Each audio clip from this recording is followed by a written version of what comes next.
Hey, this is Chris with Retail Clarity, and I am so excited to share with you my new friend and client, Lindsay, who opened a store in 2020. So 2020, the pandemic, everyone's so afraid, like retail, what's going to happen? Stores are shuttering, and there was a lot of panic going on, especially in the spring and throughout the summer of what was going to happen. Well, Lindsay, in the meantime, is dreaming of opening a store, and she did in November of 2020. So I wanted to get her to share some of what she was thinking beforehand and what she's learned throughout the process. And now here we sit. You've been in business for about 2 months. Yes. So we're going to pick her brain. So Lindsay, yes. So tell me about how you got the idea, when the dream started. Sure. So it's been a dream for a long time. In fact, I just had a Facebook memory pop up yesterday from 12 years ago, and it was one of those answer 25 things about me questionnaires. Yeah. And in there, number 4 was my dream job. What would it be? And it was to own a boutique and own my own business. Oh, and that wow. was 12 years ago. So it just never seemed like the right time to do it. I was a mom and a wife, and I had a full-time career that was in healthcare technology sales, but it was a passion of mine. It was something I always knew I wanted to do. It just took me a long time to kind of get to the place where I needed to get to realize that it was okay to take that sharp turn and have sort of a different career than what I always thought I was going to have.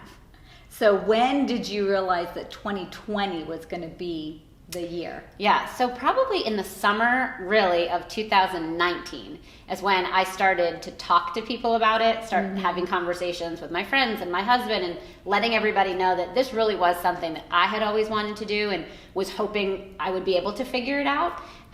We started to find a location in the fall of 2019. Okay. They were building a brand new shopping center in an area that was up and coming. It was going to be experiencing a lot of growth, and we thought this would be the perfect time. It seemed like the stars were aligning. So that was 2019.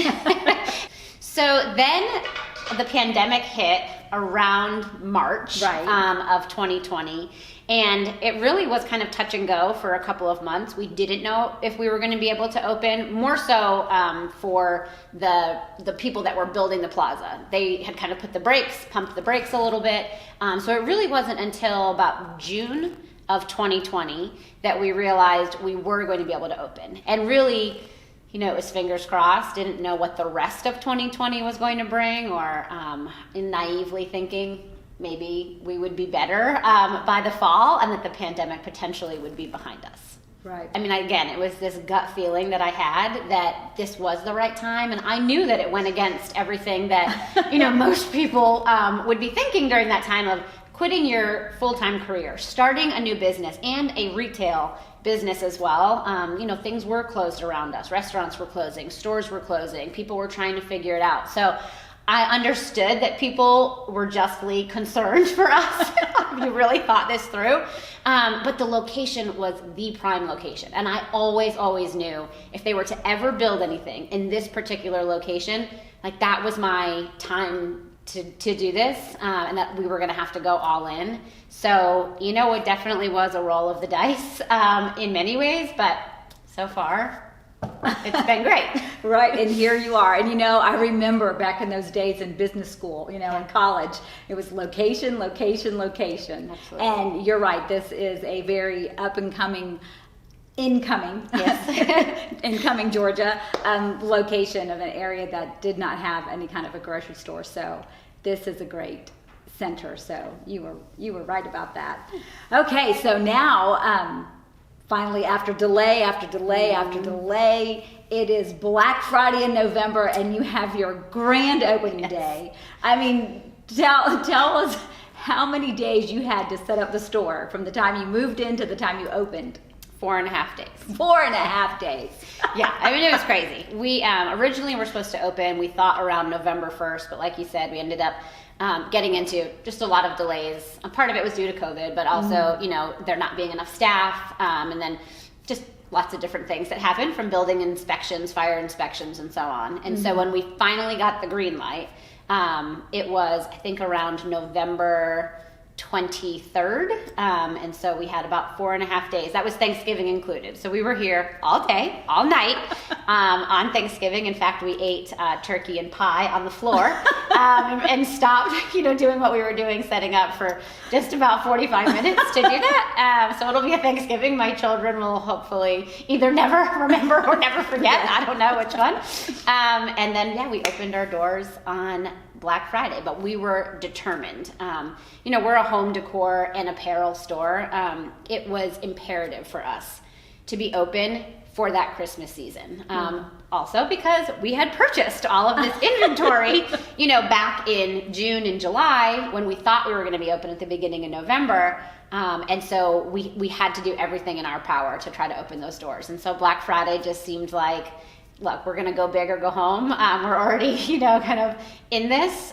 So we did, and it was great. The community came out in an amazing way to support us. So what surprised you the most about opening day, or even that first week that you're like, oh my gosh, I hadn't thought about this? Or what were those first things that were like, oh? Yeah, sure. So little things, the big things I feel like we thought about, it was the little things. It was, we didn't have bags that had our name on it yet. I didn't realize that it took that long for those companies to print those bags and to create these plates that would have to go on the bags. And so come opening day, we were literally running out to, home office stores like the day before, 2 days before, purchasing bags for people to have in inventory.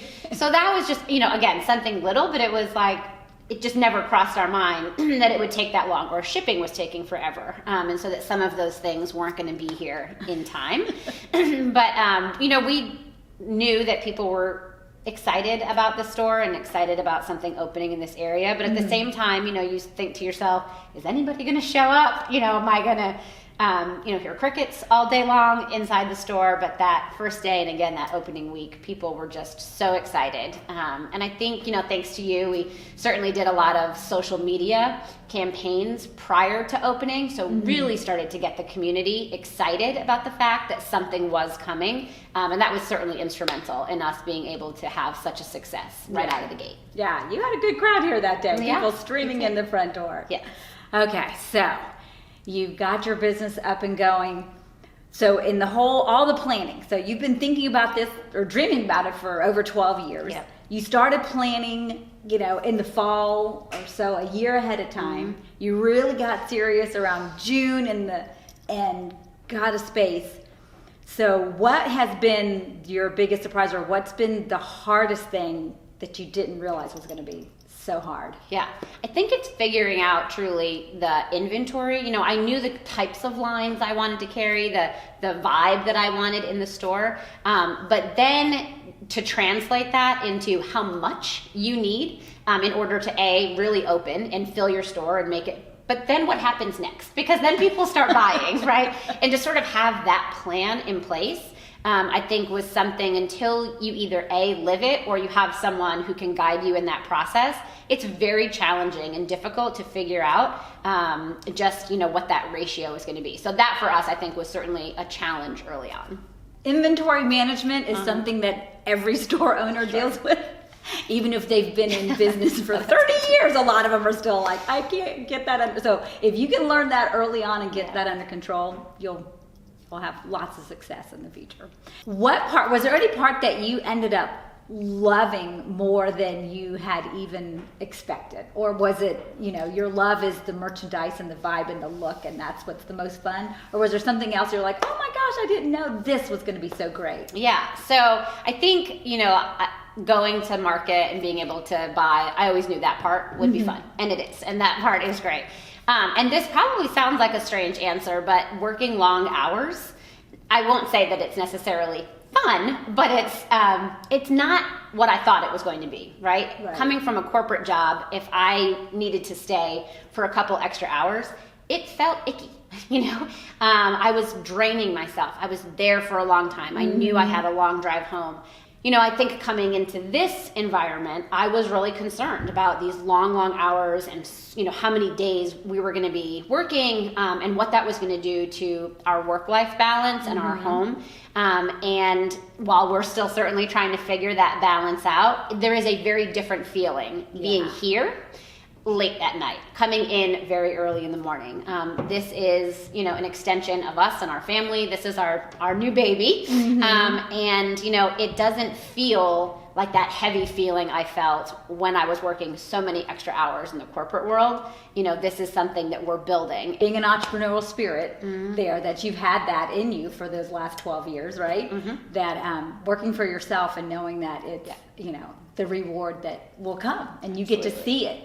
The fruit of your labor is right there. And so that's great. Okay, so what do you like yourself sitting here now, what do you wish right now? What would you go back and tell yourself even in November or maybe October of last year? What does yourself now wish you could tell yourself then? Sure. So I think, I had not come from this space. I mean, I had done a fair amount of research on my own, just in trying to teach myself the things that we were going to need to do and to know in order to open up a business, and just all of the things that went into it. The big things, filing for your license in the state of Georgia, doing all of those things. Right. It's the little things. It's the details that I think were, I won't say overlooked, but because things started happening so quickly, we focused on the big things, and it was the little things really that I wish we had kind of spent a little more time on. Even in our point of sale system, just going in and entering things like a quantity number that actually, was shipped to us. Not everybody did that consistently, and I think that has certainly added some additional man hours now on the back end and trying to go in and just fix all of that to make it so that we can do the reporting and that we can see what our forecast is going to be, in months to come. If we had really focused on some of those fine details early on, we probably wouldn't be spending as many hours as we are now. But again, I think we were just like, we're going to get there. We're going to focus on the big stuff. We're going to do all the things we thought we were supposed to do. But those little details really do matter. Yeah, it does. Those inventory numbers, how much you received in and then how many you sold, big time. But in 4.5 days, you got the store looking beautiful and you got open, but maybe your inventory wasn't exactly accurate. Quite on. Yes. Alrighty. So, I am so thankful that you had come to me for some coaching. And so what could you say would be the best way that Retail Clarity has helped you in opening your store? Yeah, I mean, first of all, we certainly would not have been able to open had I not contacted you. All of the things that we started talking about prior to us opening really were not things that we had thought about. So I'm very, very thankful that we did have that fateful meeting and conversation. But I think for us, it's really been about understanding those sales numbers. I come from a sales world, but again, never in retail, right? So it's a very different sales model than it is the sales model I was living for 17 years. And so, yes, inventory management, sort of teaching us about that and how incredibly important that is, not only to your day-to-day, but really in thinking about how you're going to forecast, how you're going to set those sales goals. I think you have so much experience in the stores that you had for many, many years right here in our town. And, having the success that you had has really, I think, helped us in being able to look at something to say, hopefully one day we'll be able to be as successful as your store was. But again, really having that plan in place and having somebody who has lived that life before that could talk to us about the different things that we needed to have in place from a reporting perspective. And then also truly, I had an idea of the types of companies I wanted to work with, but you've worked with so many vendors over your years, and just sort of the advice that you gave about the different types of things that we might want to think about carrying in the store to help us sort of diversify a little bit, and just introducing us also to so many of your contacts. It's hard when you're a new retailer. Not everybody wants to sell to you, truly. If you don't have, a brick and mortar, or if you're just going to be online, there's so many different channels you need to navigate. to sort of figure that out. And so that, I think, for us was also just a really big component. Well, I think you have done a wonderful job, and congratulations on how many great months now you've been here. 2. Yeah, two full months. Yeah, Valentine's coming up, Yes. so you've been doing an awesome job, and I will say that you have had the spunk and the determination, and just hit the ground running. And so I compliment you. And that entrepreneurial spirit is what it really comes down to, right? It's got to be something in your soul that's speaking to you, because retail, you either love it or you hate it. And it's, it's a calling really Sure. for some people. And the store is their baby, and it usually is a family affair. So, but I believe that 2021 is going to be a great year for people to open stores. So I wanted to share Lindsay's success story with you, and we're going to be sharing more information to come on my reasons why 2021 is a great time in retail to be opening your stores. So I thank you so much, Lindsay, Thank for you, giving Chris. us this time. Absolutely. Thank you so much for all your help.